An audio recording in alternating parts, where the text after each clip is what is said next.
अपने बारे में बताइए कि क्या सोच है आपकी, क्या इसकी पढ़ाई करी है आपने? तो सर मैंने अपना मास्टर्स कंप्लीट किया है जूलॉजी से। Basically I am a life science student. अभी मैं पीएचडी परस्यू करने वाली हूँ एजुकेशन के टर्म में। And parallelly I have 2 startups. So first is Scarlet Blinks, that is the brand building agency. वहाँ पे हम हमारे स्टार्टअप्स को एक प्लेटफॉर्म प्रोवाइड करते हैं जो उनके बिजनेस का डिजिटलाइजेशन करते हैं।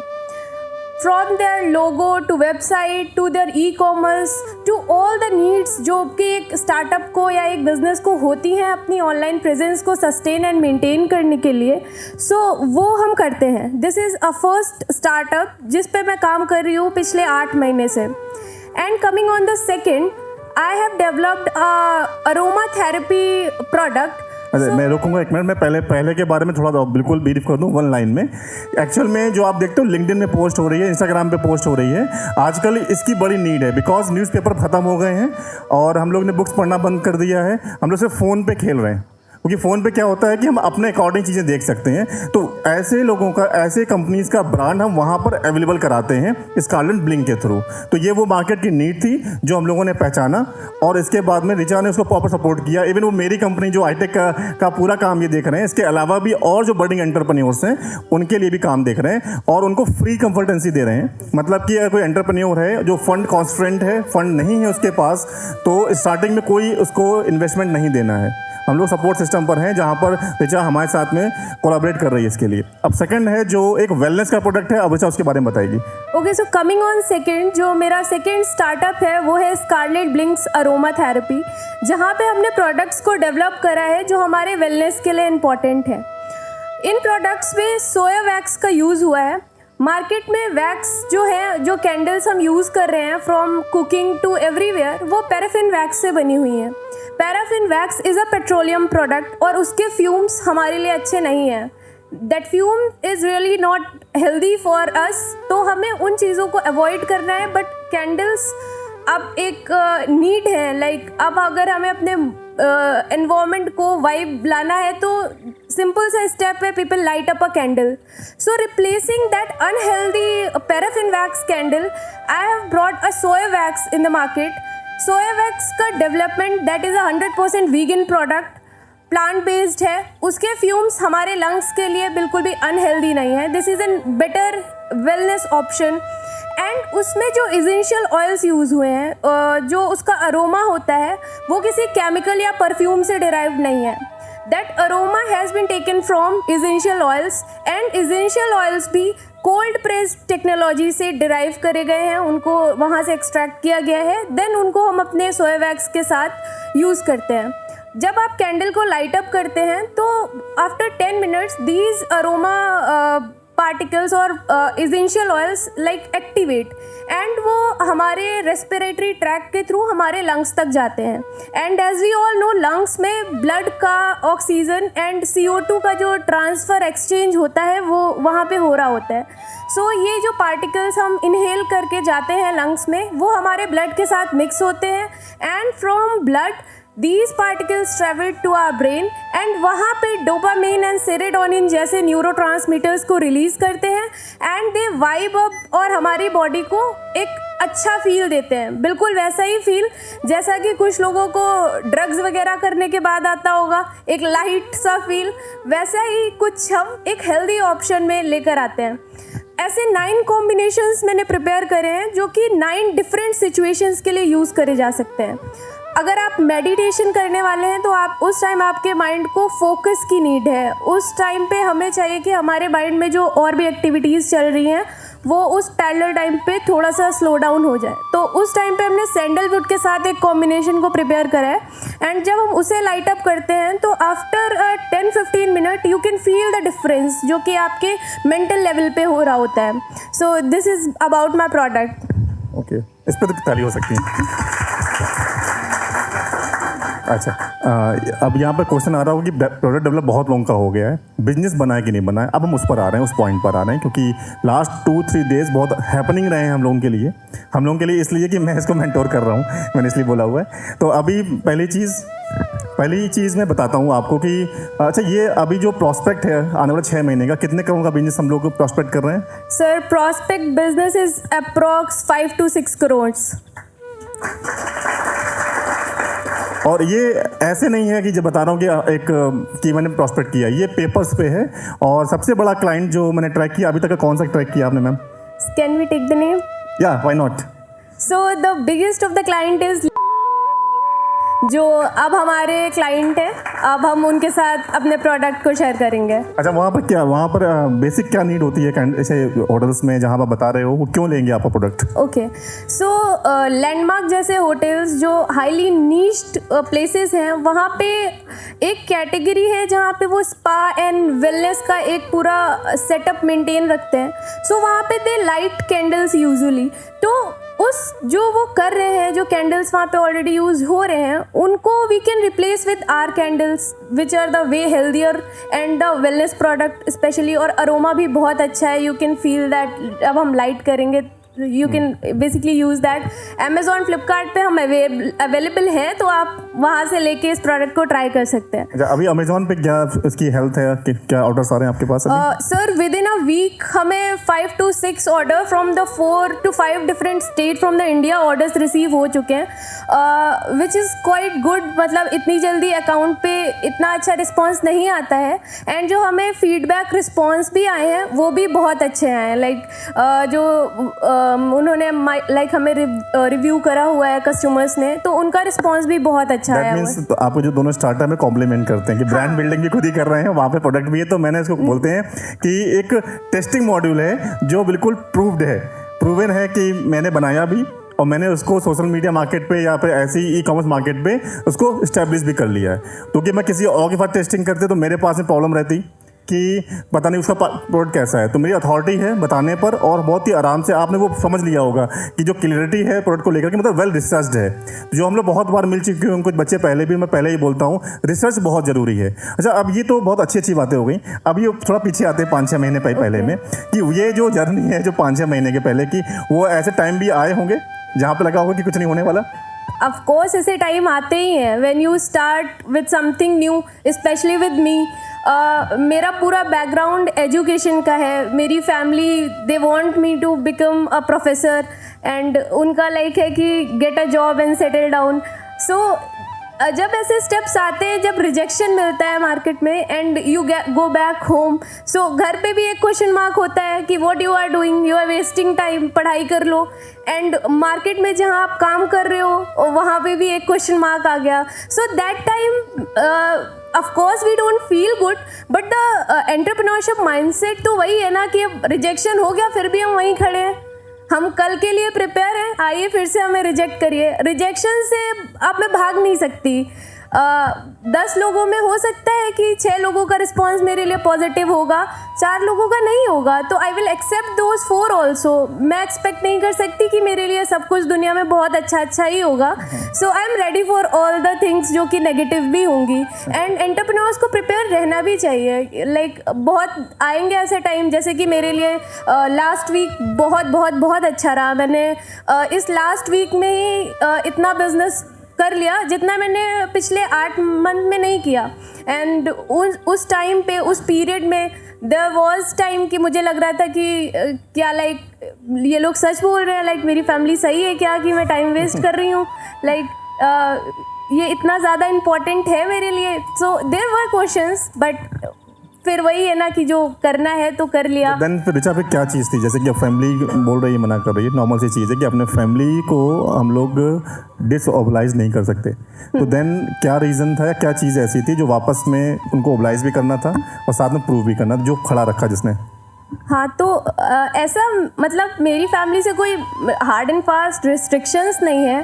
दे आर सपोर्टिव, तभी मैं यहाँ पे हूँ अभी। बट देर आर थिंग्स जब हम खुद को ही नहीं समझा पा रहे हैं, तो अब हम किसी और को क्या समझाएं। जब मेरे बिजनेस से मैं खुद फंड्स नहीं बना पा रही हूँ, so how can I answer them. और उनके क्वेश्चंस भी बहुत वैलिड हैं कि you are on the point जहाँ पे आपको PhD एंट्रेंस एग्जाम्स पे फोकस करना है, you have to work on your research. और पढ़ाई का भी ऐसा है कि एक्सपेक्टेशंस हैं फैमिली को, बिकॉज एकेडमिकली ठीक रही हूँ मैं, तो दे वांट कि जहाँ पे अच्छा कर रहे हो वहीं पे ही कर लो, जल्दी सेटल डाउन हो जाओगे। सो देर आर थिंग्स, बट मैंने कन्विंस कर लिया उनको एंड चल रहा है। अच्छा, तो ये सिंपल सी बात फिर से कि जो बच्चे बोलते हैं ना कि जब मैंने कई बार सुना है, मेरे पास कॉमन क्वेश्चन है कि फंड पहली रिक्वायरमेंट है, पैसा ही नहीं कैसे कर। कितना फंड अभी बंद कर लिया आपने इसमें अपना खुद का? Not even a single money. क्यों, ऐसा क्यों? वो किस वजह से? मतलब पैसा जैसे है वो जो हम लोग बोलते हैं कि आइडिया में दम होनी चाहिए बोलते हैं, और इसके बाद में चीज़ें मिलती हैं, तो उसको डिफाइन करने की नीड है। क्योंकि ये बड़ा मिथ है किसी भी स्टार्टअप के लिए कि फंड नहीं है, वो एक बहाना बनाता है। मैं तो ये बोलता हूँ कि वो एक एक्सक्यूज़ है कि ये फंड ना होने की वजह से हम शुरू नहीं कर रहे हैं, आइडिया बहुत सारे हैं। तो ये आज के डेट में कितना रेलेवेंट है आपके लिए? बिल्कुल भी रेलेवेंट नहीं है। अगर आपको अपने आइडिया पे बिलीव है, ब्रांड बिल्डिंग का जैसे मैं बताऊं, मुझे कोई एक्सपीरियंस नहीं है। मतलब मेरा एजुकेशन कोई ग्राफिक डिज़ाइनर नहीं हूँ, मैं कोई कोडर नहीं हूँ, but I am learning these thing. मेरा एक थोड़ा सा एक पैशन था कि मुझे ये ड्राइंग और क्रिएटिविटी अच्छा लगता था, तो मैंने उसको डिजिटलाइज करा। मैंने ग्राफिक्स के साथ थोड़ा थोड़ा ऐसे स्किल डेवलपमेंट पे काम किया, एंड फिर लकीली मैंने IIT में ये वर्कशॉप को ज्वाइन कर लिया। सो उस टाइम पे मुझे उस वर्कशॉप से ये तो क्लियर हुआ कि आप अपने स्किल को डेवलप करके बिजनेस बना सकते हो। सो मुझे सबसे इजी उस टाइम पे यही लगा कि मैं अपनी स्किल पे काम कर लेती हूँ। प्रोडक्ट डेवलपमेंट पे आपको कुछ फंड डालना पड़ता है, बट जब आप स्किल पे ही डिपेंडेंट होते हो तो फिर आप कहाँ पे इन्वेस्ट करोगे? खुद पे ही इन्वेस्ट करोगे। खुद पे इन्वेस्टमेंट होता है टाइम का। सो आप जब बाकी लोग खेल रहे हैं, मूवीज़ एंजॉय कर रहे हैं, फ्रेंड्स के साथ घूम रहे हैं, आप वो टाइम थोड़ा सा वहाँ से लेके आप अपने स्किल पे फोकस कर लेंगे। सो आपका वो स्किल डेवलपमेंट वाला पार्ट जैसे ही स्ट्रांग होता है तो आप अपने स्किल को सेल कर लीजिए, फंड आने लगता है। तो आई थिंक एक आइडिया लग गया आपको। आपके आसपास में किसी को कोई क्वेश्चन है जो अभी है, लग रहा है कि अभी कोई चीज़ ऐसी रह जा रही है? क्योंकि बहुत ही अनप्रिपेयर्ड रहे हैं, क्योंकि गेस्ट का वेट कर रहे थे हम लोग, इसलिए कोई भी क्वेश्चन है आराम से पूछ सकते हो जहाँ आपको लग रहा हो कि कोई चीज़ ऐसी है जो छूट गई है हम लोग से बात करने में। क्योंकि ये मेरे साथ काम कर रही है तो मुझे तो सब कुछ पता है इसके बारे में, बट मैं इसी के मुँह से सुनाना चाहता हूँ कि कोई ऐसा जो लोग बोलते हैं ना हैंड होल्डिंग सपोर्ट, उसी का करते हैं जो खुद का सपोर्ट करते हैं। मैं कब तक सपोर्ट करूँगा? जब तक इसने कहा ना कि उस टाइम पे या तो संडे की मूवी एंजॉय कर लो, या जा करके मतलब बैठते हम लोग भी हैं, या संडे को बोल के हम बुला देते हैं। ये कोई टाइम जनरल नहीं है, अभी बैठना है, कभी संडे ऑफ है, ऑफिस नहीं आना है तो मे भी किसी कैफेटेरिया में बैठे होते हैं, कैंटीन में, IIT की कैंटीन में बैठे हुए हैं जहाँ पर काम करना हो रहा होता है। अब कल फिर बैठेंगे क्योंकि हम लोग एक वीक बाहर है, तो मतलब ये है कि एक प्लान ऑलरेडी रखते हैं। तो वो एक, उसको हम लोग हिंदी में बोलेंगे पागलपन बोलते हैं, या इंग्लिश में कोई एंथुसिज्म बोल देते हैं। वो एक ही चीज़ है कि अगर ये है, और मेरा क्योंकि मेरे प्रोडक्ट पे विश्वास होना, कि मेरी रिसर्च पे विश्वास होना, और हम लोगों से मिले हों। अब जैसे अब ये एरोमाथेरेपी के नाम पे आप कॉपी कर लो, पेस्ट कर लो। कल लोग कहते हैं, कल हम लोग किसी कैफे मीटिंग में बैठे हुए थे, वो बच्चा बोल ही नहीं रहा अपने बारे में कि क्या चीज़ है, क्या आइडिया उसका है, कैसा कॉपी हो जाएगा। तो मैंने कहा आज वो कॉपी करेगा, कल वो रिसर्च करेगा, तब तक हम आगे और निकल जाएंगे, करने दो। और जो कॉपी करेगा मतलब वो हमारे लिए मार्केट तैयार करेगा। तो ये एक प्रॉब्लम होती है कि अभी ये एरोमाथेरेपी मार्केट बनी हुई थी, हमने उसको क्यों डिसरप्टिव कर लिया? क्योंकि एक जो फ्यूम वाली प्रॉब्लम थी कि जैसे कभी टी लाइट कैंडल बोलते हैं उसको, कैंडल्स में जब कभी AC रूम में बैठे हो तो आंखों में लगता है वो जलने के बाद में। इसमें ऐसा नहीं होता है। जैसे रिचा ने एग्जाम्पल दिया था कि ये क्या चीज़ है जो समझ नहीं पा रहा होगा, कि जैसे पहले लोग काजल लगाते थे, वो सरसों के तेल से बनाया और लगा लिया, वो नुकसान नहीं करता। और बाकी जो ये फ्यूम्स हैं जो पेट्रोल से लग रहे होंगे, क्योंकि पेट्रोलियम वाली चीज़ें होती हैं, वो आपको हमेशा नुकसान करेंगे, वहाँ का जिनका जो एक्सट्रैक्ट होगा। तो ये उसी कॉन्सेप्ट पे है, बहुत पुराना कॉन्सेप्ट है कि वो जो हम लोगों ने काजल बनाया था, माँ बनाती थी घर पे दिवाली की रात में, चीज़ वही है, मॉडर्नाइज कर दिया, इसी को इनोवेटिव कर दिया कि नहीं यार इसको ऐसे भी कर सकते हैं। और वो जो एक्सट्रैक्ट्स हैं कोई केमिकल नहीं है, कोई प्रिजर्वेटिव ऐसे यूज़ नहीं किए हुए हैं। दैट मीन्स क्योंकि हम लोग वेलनेस पे जा रहे हैं, आगे आने वाली चीज़ें वेलनेस पर हैं और SDG पर हैं। तो जो भी वेलनेस पे है, SDG पे जा रहा है, उसका बिजनेस बनने में का चांसेस 100% बेटर हैं हमारे, इसलिए बोल रहे हैं कि एक्सेप्ट सब कुछ हो रहा है। मेरे पास एक और प्रोडक्ट है जिसके लिए मैं मार्केट देखता हूँ, वेलनेस केयर प्रोडक्ट, वो भी है। अच्छा, आप क्या फाइनल वर्ड्स हैं इन बच्चों के लिए जो बिल्कुल MBA या फिर किसी भी हैं जहाँ पर लोग सोच रहे हैं, भले वो जॉब करने के लिए सोच रहे हो, उनका माइंडसेट क्या होना चाहिए काम को लेकर के? अगर जॉब करने का सोच रहे हैं फिर भी आप प्रिपेयर्ड रहिए कि जो भी आपको जॉब ऑफर करने वाले हैं वो एक बिजनेसमैन ही है। मतलब ये चीज़ के लिए आप बिल्कुल प्रिपेयर्ड रहिए। अगर आप काम करके आए हो, आपको बिजनेस की समझ है, तो आप उस बिजनेस में भी एक वैल्यू एडिशन करोगे। और जब आप यहाँ अपने कैंपस में ही सिर्फ प्लेसमेंट के लिए प्रिपेयर्ड हो रहे हो तो फिर वहाँ पे आपको एक रोल्स एंड रिस्पॉन्सिबिलिटी का एक ईमेल आ जाएगा, आपको वही चीज़ों को फॉलो करना पड़ेगा। आप उस इंस्टीट्यूशन में या ऑर्गेनाइजेशन में कोई भी वैल्यू एडिशन नहीं कर पाएंगे और आप हर वक्त रिप्लेसेबल होगे। अगर आपको अपनी एक आइडेंटिटी बनानी है, अपनी एक स्पेस क्रिएट करनी है जिस भी ऑर्गेनाइजेशन के साथ आपको काम करना है फ्यूचर में, तो आपको अपने आप को प्रिपेयर करना ही होगा उस ऑर्गेनाइजेशन में वैल्यू ऐड करने के लिए। दिस इज़ अ थिंग जो आप लोगों को समझनी होगी एंड उसको सीखने के लिए फेल हो जाओ यार। कोई भी स्टार्टअप करो, किसी भी आइडिया पे काम करो एंड फेल हो जाओ। मैं नहीं बोल रही हूँ कि आपको बहुत सक्सेसफुल एंटरप्रेन्योर ही बनना है। Work on idea for a year and सब कुछ समझो, how things work, how to make a proposal, send कैसे करते हैं, लोगों से कनेक्ट कैसे करते हैं, नेटवर्क कैसे करते हैं, ये सब सीख जाओ। रिचा के इसी वर्ड को कॉम्प्लीमेंट करते हैं कि जितने भी स्टार्टअप हैं उनके मतलब कि आइडिया हो जाते हैं, इंक्यूबेट भी हो जाते हैं। फेल होने का सिर्फ एक रीज़न है, वो है खुद को फाउंडर या फाउंडर, उसके अलावा कोई और रीज़न नहीं होता। वो खुद ही नहीं चाहता है कि बिजनेस बने। वो जब कोई इसको को फाउंडर या मेंटोर मिल जाता है तब वो इतना रिलैक्स हो जाता है कि तो इसकी रिस्पॉन्सिबिलिटी है। यहाँ पर हम लोग यही इंटरेस्ट देख रहे होते हैं। मैं ये बहुत अथॉरिटी से बोल सकता हूँ क्योंकि 9 लोग अभी अंडर में हैं जिनको मैं यहाँ पर हैंड होल्ड सपोर्ट दे रहा हूँ। उसमें से 2 ही के क्यों बने या 3 के क्यों बने? स्टार्टिंग में बड़ा इंकरेजमेंट होता है, लेकिन वो 6 महीने का टाइम पीरियड जो सबसे बड़ा क्रूशियल होता है, जहाँ पर कुछ नहीं बन रहा होता है, हम सिर्फ कहना रिजेक्ट ही हो रहे होते हैं। कोई मेरी बात सुन नहीं होता, क्लाइंट बोलता काम देंगे और बाद में पैसे नहीं आते, बोलेगा अकाउंट नंबर दो और शाम को पैसे नहीं आएंगे और फिर कल दूसरे दिन कुछ और हो जाएगा। झेला है इसने। हाँ। एक टाइम ऐसा भी था कि मैम को मैं बात कर रहा था कि एक टाइम ऐसा भी था तो ये बोल रहे थे सच में सर मेरा फिजिबल आइडिया है, बिजनेस बन पाएगा कि नहीं बन पाएगा। एक बड़े एक्सपोर्टर से ऑर्डर आया और उसने बोला अकाउंट नंबर दे दो, तो ये हुआ कि हम लोग एंजॉय करने लगे कि अब बस पैसा आने वाला है, अब तो काम शुरू हो गया। और सेकंड डे अब वो वहाँ पर पैसा नहीं आया, शाम तक भी नहीं आया। सेकंड डे न्यूज़ आई कि जो बताया था मैंने बासमती वाला केस कि नॉन बासमती राइस बैन हो गया है। एक्चुअली वो एक्सपोर्टर था क्या जो नॉन बासमती राइस एक्सपोर्ट करता था।